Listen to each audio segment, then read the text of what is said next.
الرحمن الرحيم الحمد لله رب العالمين والصلاة والسلام على أشرف الأنبياء والمرسلين نبينا محمد وعلى آله وصحبه أجمعين أما بعد السلام علیکم ورحمۃ اللہ وبرکاتہ۔ معزز سامعین کرام، اربعین نوویہ کی 14ویں حدیث کی پہلی قسط آپ سماعت فرما چکے ہیں اور دوسری قسط بھی سماعت فرمائیے۔ سامعین کرام، کفار کی 4 قسمیں ہیں: حربی، ذمی، معاہد، مستأمن۔ حربی اسے کہتے ہیں جو مسلمانوں سے جنگ کی حالت میں ہو۔ ذمی جو جزیہ دے کر مسلمانوں کے ملک میں مقیم ہو اور مسلمانوں نے اس کے جان و مال کی حفاظت کا عہد و پیمان دے دیا ہو۔ معاہد جس کا قیام اس کے اپنے ملک میں ہو لیکن اس سے جنگ بندی کا معاہدہ کر لیا گیا ہو۔ اور چوتھی قسم مستأمن، جس سے مسلمانوں نے کوئی عہد و پیمان نہ کیا ہو، البتہ ایک متعین وقت تک اس سے امان دے دی گئی ہو۔ مثلا کوئی حربی کافر تجارت وغیرہ کی غرض سے امان طلب کر کے مسلمانوں کے ملک میں داخل ہوا تو اسے جس مدت تک اسے امان دی گئی ہے وہ مستأمن ہے۔ سامعین کرام، جس شخص نے شادی شدہ ہو کر زنا کر لیا اس کا خون حلال ہو جاتا ہے اور اس کی سزا رجم یعنی سنگساری ہے، جیسا کہ اللہ کے رسول صلی اللہ علیہ وسلم نے ماعز، غامدیہ اور 2 یہودیوں نیز ایک اور عورت کو رجم فرمایا ہے۔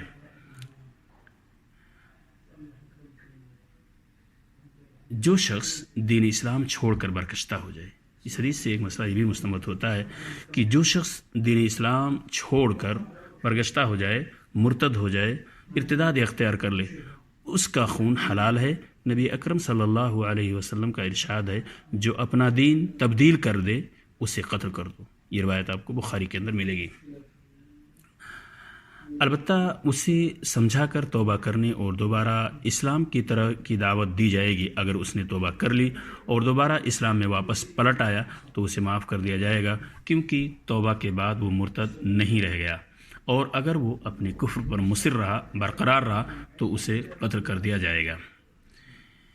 سامعین کرام، حدیث میں مذکور 3 خصلتوں کے سوا چند خصلتیں اور بھی ہیں جن کی بنا پر ایک مسلمان کا خون حلال ہو جاتا ہے۔ اس حدیث کے اندر صرف 3 ہی خصلتیں ذکر کی گئی ہیں اور کچھ اور خصلتیں ہیں جن کی بنا پر ایک مسلمان کا خون حلال ہو جاتا ہے، اس کو بھی آپ ذرا سماعت فرمائیں۔ پہلی خصلت لواطت، غلام بازی۔ نبی اکرم صلی اللہ علیہ وسلم نے فرمایا، جس کسی کو قوم لوط کا عمل کرتے ہوئے پاؤ تو فاعل اور مفعول دونوں کو قتل کر دو۔ یہ روایت احمد، ابو داؤد، ترمذی، ابن ماجہ کے اندر موجود ہے۔ دوسری خصلت اپنی محرم سے زنا کرنا۔ ایک شخص نے اپنے باپ کی بیوی سے شادی کر لی تھی۔ یہ نبی اکرم صلی اللہ علیہ وسلم کے زمانے کی بات ہے اور یہ روایت علل دارقطنی کے اندر موجود ہے۔ ایک شخص نے اپنے باپ کی بیوی سے شادی کر لی تھی تو نبی اکرم صلی اللہ علیہ وسلم نے اسے قتل کا حکم دیا تھا۔ تیسری خصلت جو اس حدیث کے اندر ذکر نہیں کی گئی ہے وہ جادوگری۔ حضرت جندب رضی اللہ عنہ سے مروی ہے کہ جادوگر کی سزا ہے کہ اسے تلوار سے مار دیا جائے۔ یہ روایت ترمذی کے اندر موجود ہے۔ سامعین کرام، ایک خلیفہ کی موجودگی میں خلافت کا دوسرا دعوے دار اگر کوئی ایسا اٹھ کھڑا ہوتا ہے تو نبی اکرم صلی اللہ علیہ وسلم کا ارشاد ہے کہ جب 2 خلیفہ سے بیعت کر لیا جائے تو ان میں دوسرے کو قتل کر دو۔ یہ روایت امام مسلم نے اپنی صحیح کے اندر ذکر کی ہے۔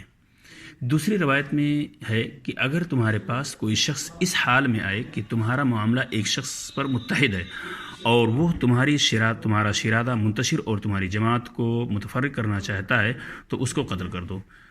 صحیح مسلم کے اندر یہ روایت بھی موجود ہے۔ 5ویں خصلت زمین میں فساد پیدا کرنا۔ فتنہ و فساد یہ بہت ہی بھیانک جرم ہے۔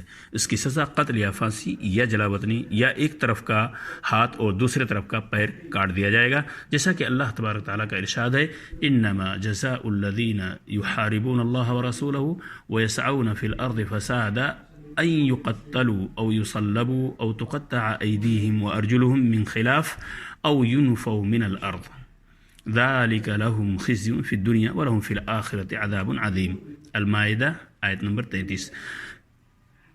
جو اللہ تعالیٰ سے کرام اس آیت کا ترجمہ، جو اللہ تبارک تعالیٰ سے اور اس کے رسول سے لڑیں اور زمین میں فساد کرتے ہیں یا زمین میں فساد کرتے پھریں، ان کی سزا یہی ہے کہ وہ قتل کر دیے جائیں یا سولی چڑھا دیے جائیں یا مخالف جانب سے ان کے ہاتھ پاؤں کاٹ دیے جائیں یا انہیں جلاوطن کر دیا جائے. یہ تو ہوئی ان کی دنیاوی ذلت و خواری، اور آخرت میں ان کے لیے بڑا بھاری عذاب ہے. وَلَهُمْ فِي الْآخِرَةِ عَذَابٌ عَظِيمٌ. سامعین کرام، امید ہے کہ ہم نے اور آپ نے حدیث سے مستنبط احکام و فوائد سے استفادہ کیا ہوگا. اللہ تبارک تعالیٰ سے دعا ہے کہ اللہ تعالیٰ ہمیں اور آپ کو جب تک اس دنیا میں رکھے اپنی شریعت اور شرعی قوانین کے مطابق زندگی گزارنے کی توفیق عطا فرمائے، اور ان تمام محرمات سے پرہیز کرنے کی توفیق عطا فرمائے جنہیں شریعت نے ہمارے لیے حدود بنا کر پیش کیا ہے. السلام علیکم ورحمۃ اللہ وبرکاتہ.